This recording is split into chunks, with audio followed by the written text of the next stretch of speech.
All right, I know you're working on a lot tonight. Yeah, look, we had the first batch through. We still got a couple of hours, I think. Once the closer we get to 6 and certainly 7, that's when all bets are off for dry weather. So let's show you how the day progressed and then get you ready for a continued weather-aware day here in central Indiana. So this is around 9 a.m. watching this batch of thunderstorms, and as it progressed toward the east, intensified just west of Indianapolis.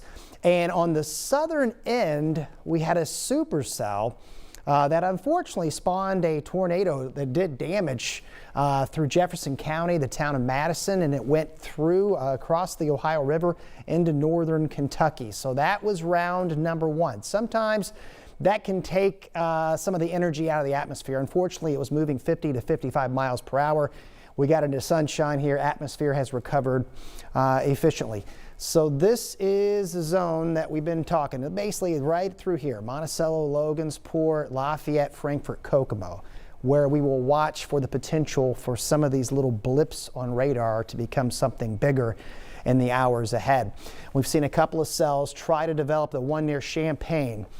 Temperatures in the mid-70s. At the lower levels, the wind coming in from the south, and the upper levels, mid-levels, it's coming in from the west. That creates some twisting as these storms build, and will allow for some of the cells to have some rotation here. So we've been under this risk for severe weather for a couple of days now. I think you still got a couple more hours of relative, a large part of the area, even at 6 o'clock, probably won't have much happening, but storms will be increasing after 6 p.m. and from 6 to midnight, it is going to get pretty stormy here. In the strongest cells, large hail, 60+ mile per hour wind, and possibly some rotation. Whether or not that leads to tornadoes or damage, to be determined. It is a possibility.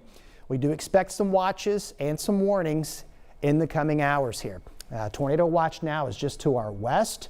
We'll see if that gets extended, but there's a pretty decent chance that we're going to have some sort of watch here. This is the risk level map, 2 on a 5 scale. Notice the increased coverage of storms. It's by 6:30, 7 p.m. Okay, so again, once the cells go, and they'll go pretty quick. Everything will start to focus more towards southern Indiana by midnight. And then we will be on the northern side of all of this action tomorrow morning, and a cooler side, I might add. We will have showers tomorrow morning that should end by midday. We'll keep the clouds around 50s for temperatures tomorrow. We're back to sunshine Saturday, first half of Sunday, and there you go. We're going to have a little quick jab of cold. Still looking wintry on Monday with wind chill in the teens and snow showers flying around as well.